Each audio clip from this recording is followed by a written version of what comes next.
오늘 보는 욥기 6장 14절과 15절입니다. 네, 14절과 15절을 여러분이 같이 한번 읽으시면 되겠습니다. 시작.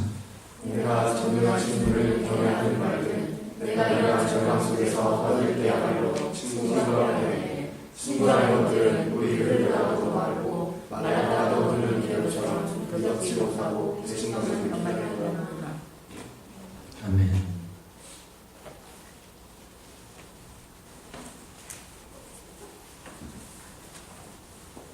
오늘 제목은 하나님의 위로입니다. 여러분은 성령의 인물 중에 누구를 최고로 생각하시나요?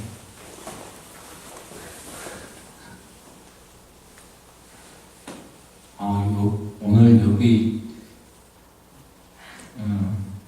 그래서 욥기를 이야기한 그러지 말고 믿음의 조상으로 불리는 아브라함이 최고가 아닐까요? 아니면 오늘날 이스라엘이라는 이름을 잊게 한 야곱이 어떤 면에서 최고가 아니겠습니까? 그것도 아니라면 이스라엘 백성을 이집트에서 꺼내준 그런 영웅이죠. 모세. 그것도 아니라면 다윗. 오늘날의 오늘날 이스라엘 사람들이 가장 좋아하고 존경하지 않는 다윗. 그런 사람들이 최고가 아닐까요? 물론 저는 생각이 좀 다릅니다. 저는 예수님 다음으로 욥을 최고로 칩니다. 왜냐하면 아브라함은 이삭을 바치는 사건을 통해서 믿음의 조상이 되긴 했지만 따지고 보면 이집트로 피난을 갔을 때 자기 부인이 너무 이뻐서 자기한테 해가 끼칠까 두려워서 누이라고 말을 했지 않습니까? 물론 그게 사실이긴 하지만 그래도 누이와 부인은 너무 다른 거잖아요. 그리고 모세도 세상에서 모세보다도 겸손한 사람은 없다 라고 말을 하지만 성경에서도 그렇지만 모세도 젊은 날에 자기 혈기를 찾지 못해서 사람을 때려 죽였지 않습니까? 때려 죽이고 모래로 그냥 덮어버렸잖아요. 그런 살인자입니다. 그리고 다윗을 혹시 이야기하는 사람이 있다면 다윗은 다 잘못이 많이 있겠지만 바스바와 간통을 한 사람이잖아요. 남편은 전쟁에 보내서 죽게 만들고 그 사이에 자기는 어떻게 해서든 바스바랑 그렇게 함부를 안 일으키려고 하기 위해서 계략을 꾸민 사람입니다.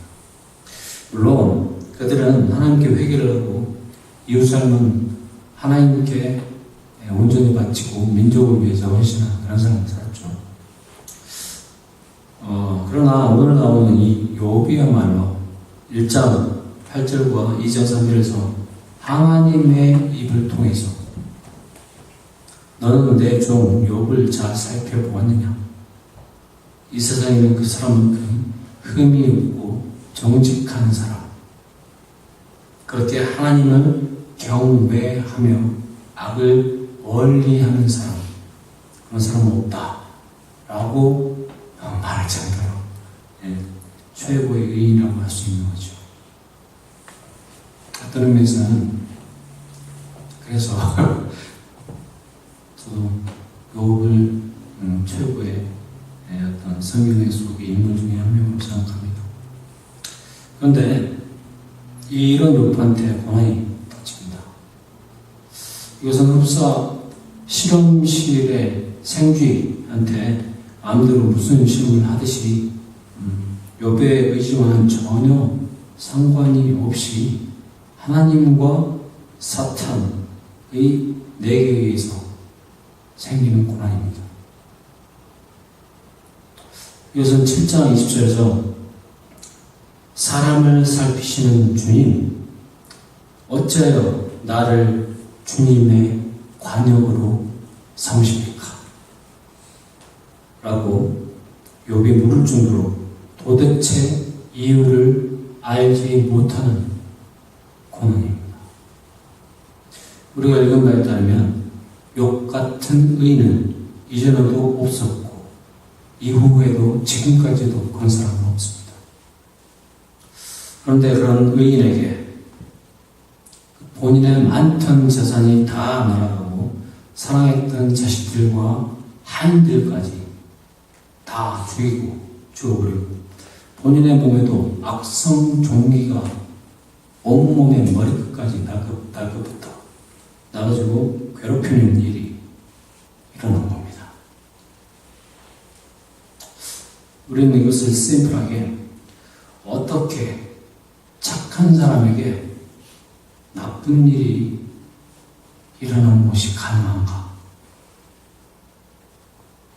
라고 물을 수 있겠습니다. 이 질문은 나중에 욥의 마지막 부분에 가서 다시 한번 생각해 볼 것이기 때문에 넘어가겠습니다. 여러분이 다 아시다시피 욥기에는 3명의 친구와 1명의 젊은 사람이 등장합니다. 갑툭튀 라고 할 수 있는 엘리후, 젊은 사람 엘리후를 제외하고 세 친구와 욥과 논쟁을 주거니 받거니 하면서 나오는데 오늘 나오는 엘리바스가 그 첫 번째 친구죠. 이 친구는 사상 8절에 내가 본 대로는 또 12절에 한 번은 조용한 가운데 어떤 소리가 들려오는데 너무 조용해서 겨우 알아들었다. 이 아이 말. 또 5장 3절에 내가 직접 보았다. 또 5장 27절에 이것은 우리가 지금까지 살펴본 것이니 틀림없는 사실이다. 와 같은 말을 통해서 욥에게 닥친 고난을 본인의 경험을 기반으로 해서 해석을 하려고 하고 있습니다. 그는 하나님께 징계를 받는 사람은 그래도 복된 사람이다. 그러니 전능하신 분의 공기를 거절하지 말아라. 하나님은 찌르기도 하시지만 싸매어 주시기도 하시며 상하게도 하시지만 순수 낫게도 해주신다.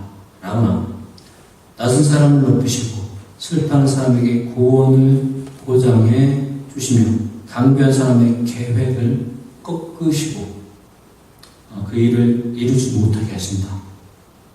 지혜롭다고 하는 사람들을 제 꾀에 속게 하시고 교란 자들의 꾀를 금방 실패로 돌아가게 하시니 대낮에도 눈을 만날 것이고 한낮에도 밤중처럼 다듬을 것이다. 라고 해서 사실 별로 틀린 말을 하는 것 같지는 않죠. 여러분도 동의하잖아요. 틀린 말 같지는 않잖아요. 그런데 이런 충고를 하는 엘리바스는 일단 욥의 친구니까 친구는 끼리끼리 만난다는 말처럼 상당한 재력가요. 신앙인이 분명해 보입니다.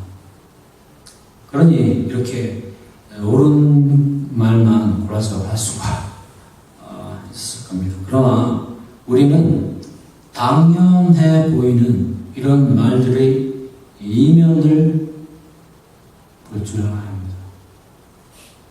세상은 참으로 복잡다단하기가 이 밴쿠버의 날씨보다도 더한 것 같습니다.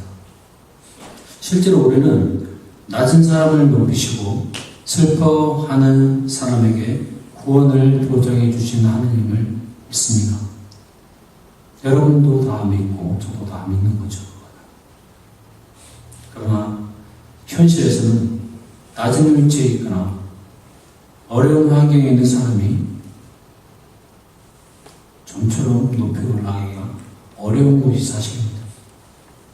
개천에서 용난다 라는 말은 이미 예전에 그 수명을 다한 말로 저렇게 부르고 왔습니다. 그리고 간교한 사람의 계획을 꺾으셔 일을 이루지 못하게 하시고 아주 영리하고 간교한 계획은 금방 실패로 돌아가게 하신다는 말도 자문에서 사실 이런 말을 자주 보죠. 그대로 우리는 사실인 것을 믿습니다. 그런데 실제로는 사람을 엄청나게 죽인 사람들이 시대의 영웅인 양 의기양양하게 걸어다니기도 하고 그런 사람이 대접을 받기도 하는 세상에 우리는 살고 있습니다. 여기 밴쿠버의 H마트라는 또 처음에 정부시의 은닉한 자금으로 세웠다는 그런 말이 있고 또 그 사람 덕을 많이 본 사람이 지금 사장으로 있는데 일하는 직원들을 아주 못살게 봅니다. 왜냐하면 한 달이면 한 번 혹은 두 번씩 방문을 하는데 방문을 할 때마다 거기 일하는 직원들은 아주 죽어나는 거죠. 새벽같이 출근을 해서 평소보다 2시간 먼저 출근을 해서 8시 반까지 출근인데 6시 반까지 출근을 해서 물건들을 다 셋업을 하고 또 평소에는 팔지 않는 물건들 예를 들어서 대게라고 있잖아요. 대게 한 마리에 뭐 몇백 달러 하는 큰 게 그건 누가 삽니까? 아무도 안 사죠. 그런 게를 그 사람 보라고 갖다 놓기도 합니다. 우리는 이런 시대에 살고 있는 겁니다. 지금 평범한 사람들의 결코 평범할 수 없는 일상이죠.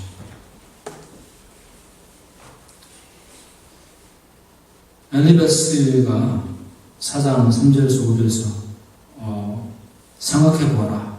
너도 전에 많은 사람을 가르치기도 하고 힘없는 자들의 두 팔을 붙들어주기도 했는데 이 일이 정작 내게 닥치니까 낙담하는구나 라고 말하는 걸 봐서 욥도 이 일을 당하기 전에는 엘리바스와 비슷한 부류의 사람이었음을 알 수 있습니다. 그가 보여준 신앙의 최고봉은 주신 분도 주님이시오 가져가신 분도 주님이시니 주님의 이름을 찬양할 뿐입니다.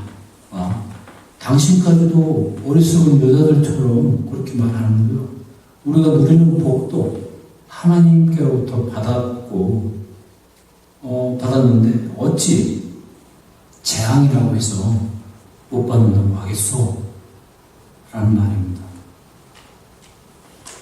역시 천하의 의인답게 하나님 탓을 전혀 하지 않죠.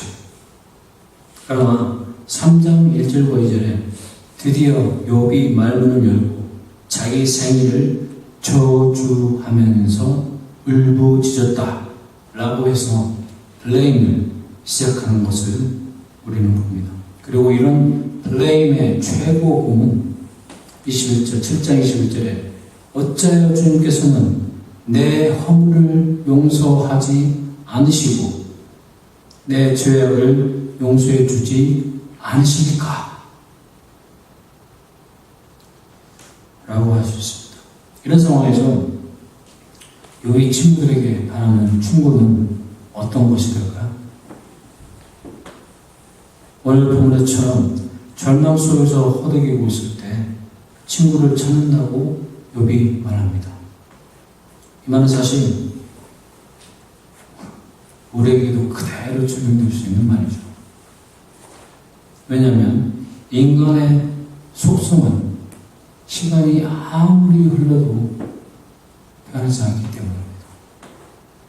그래서 우리에게는 고전이라고 불리는 그런 많은 책들이 있는 거죠. 고전. 그러므로 욥과 비슷한 상황에 처해 있는 도시의 많은 스몰 엽들에게도 같은 종류의 충돌을 할 수 있습니다. 그것이 뭐가 될까요?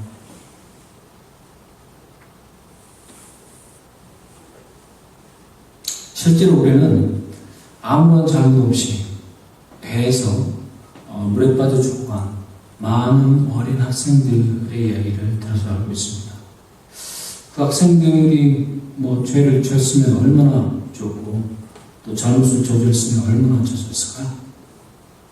아마 모르긴 해도 여기 서 있는 제가 산세월도 그 사람들보다 두 배가 좀 더 됩니다. 그러니까 아무리 적다고 하더라도 그 사람들보다는 적어도 두 배 이상은 잘못을 저지르지 하지 않았을까요? 그런 학생들의 가족들한테 어떤 말을 해줘야 위로가 되겠습니까? 흔히 모든 인생의 문제에 해답을 가지고 있는 것처럼 말하는 그런 사람들은 그 상황을 타개할 방법을 요구를 하고 이렇게 하면 저렇게 한번 하십시오. 그렇게 하셔야지. 지금 어떻게 그러십니까? 이제 그 상황을 이제 그만 놓아버리시고 보다 앞에 일을 보시고 힘을 내셔야지 라고 말을 하기를 좋아합니다. 오늘날은 엘리베스도 같은 분이 살았죠. 만약 엘리베스처럼 내가 살아보니 하나님께서는 죄 없는 사람들을 벌주지 않으시고 악한 사람들이 뿌린대로 받습니다. 다섯기다 라는 말을 한다면 상처류에다가 소금을 뿌리는 것밖에 되지 않겠죠.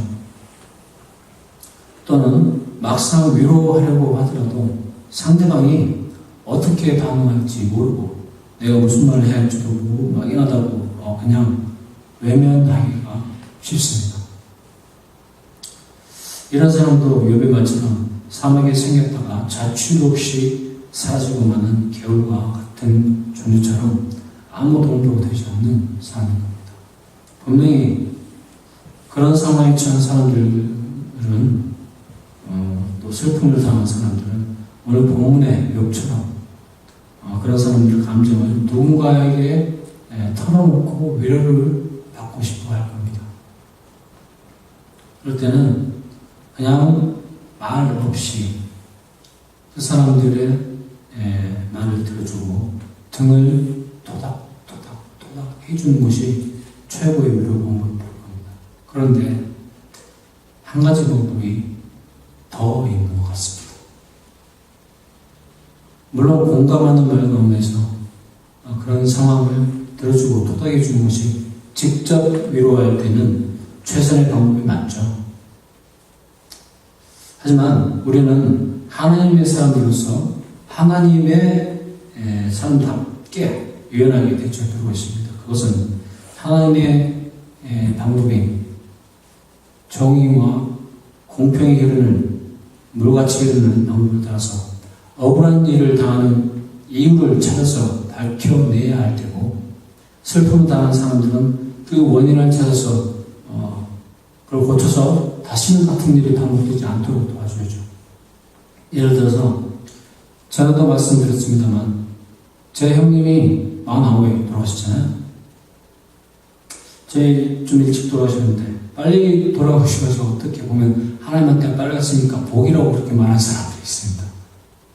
물론 어떻게 보면 맞는 말이지만 우리 형님과 생활을 같이 했던 형수님과 조카 그리고 가족들한테 그런 말은 오히려 안 되는 것보다 못한 말이에요. 그런데 만약에 조카가 형님의 죽음을 불러온 음주, 과음 그것을 아무런 생각 없이 따라한다면 자라도 나서서 너 임마 술 라고 막아야겠죠. 왜냐하면 과음은 분명히 사탄이 쾌락을 매개로 해서 불러온 것이기 때문입니다. 이와 같이 개인적인 위로는 따로 하더라도 하나님께서 그때그때 사건과 상황에 맞게 주시는 방법을 따라서 우리의 할 바를 바로 하는 것. 이것이 진정한 하나님의 위로가 될 것이고 하나님의 나를 앞당기는 최선이 될 것입니다. 그리고 여기에 덧붙여서 사회적 시스템적인 문제로 인한 잘못을 보든지 아니면 각자 개인적인 습관에서 원인을 찾든지 모든 그런 종류에는 인간 세상에 권세를 잡고 자기 마음대로 부리기를 좋아하는 사탄이 개입되어 있다는 것을 우리는 알아야 합니다. 그것이 영적인 전쟁을 우리가 준비를 해야 하는 이유가 되는 거죠. 그런데 이 사탄과의 싸움이 그렇게 녹록하지가 않다는 것이 문제라는 문제입니다. 오죽하면 바울 사도도 에베소서 마지막 장에서 사탄은 하나님의 전신갑주를 입어야지만 상대할 수 있다고 말했잖아요. 그리고 그리스도를 섬기는 사람들께 하나님의 말씀을 지속적으로 읽어서 언제든지 영적으로 맞설 준비를 우리가 하고 있어야 합니다. 또 성령을 받아서 항상 깨어있는 그리스도인이 되어야겠습니다. 그리고 한 가지 더 있는데 예수님께서도 말씀하셨잖아요. 마가복음 9장 29절에서 이런 종류의 싸움은 기도로 밖에 이길 수가 없다 라고 말씀하셨습니다. 그렇죠. 우리도 기도로 준비가 되어야 할 겁니다. 여러분들은 어떤지 잘 모르겠지만 제가 아무래도 말씀드렸는데 제가 부족하다. 제가 좀 더 해야겠다. 그런데 기도도 정말 잘 못합니다. 밥 먹을 때도 대표기도 시키면 막 싫어가지고 뭐 그럴 정도로 기도 그렇게 하는 거 싫어하고 막 그러는데 기도 정말 더 해야 할 것 같습니다. 그렇게 우리가 늘 하나님의 일꾼으로 준비되어 있는 사람으로 쓴다면 제 아무리 사탄이라고 하더라도 감히 넘을 수가 없겠습니다. 그렇지 않습니까? 이렇게 믿음 위에 우뚝 선 아멘인들로서 하나님의 위로와 하나님께서 주시는 방법을 따라서 행동을 한다면 우리는 결국은 사탄이 다스리는 이 세계의 그런 권력을 넘어서 진정한 하나님이 다스리는 하나님의 나라를 꿈꿀 수가 있게 될 겁니다. 기도하시겠습니다. 하나님 감사합니다. 욥처럼 바라지 않는 고난을 당하는 사람들이 우리가 될 수도 있고 아니면 남이 될 수도 있다는 사실을 경험히 받아들여 계시니 감사를 드립니다. 적어도 우리는 예수를 그리스도로 고백하는 사람들답게 엘리바스처럼 입바른 소리로 오히려 상처에 소금을 뿌리는 말은 하지 않도록 돌봐주십시오. 또 고난과 슬픔을 당하는 사람들을 모른 채 하지 않게 하시고 원인을 밝혀서 앞에서는 공감으로 아버지의 위로를 전하 뒤에서는 하나님께서 주시는 방법으로 사탄이 초래한 그 근원을 제거해 나갈 수 있도록 저에게 두려움 없는 용기와 믿음을 허락하시옵소서. 예수님의 이름으로 기도드립니다.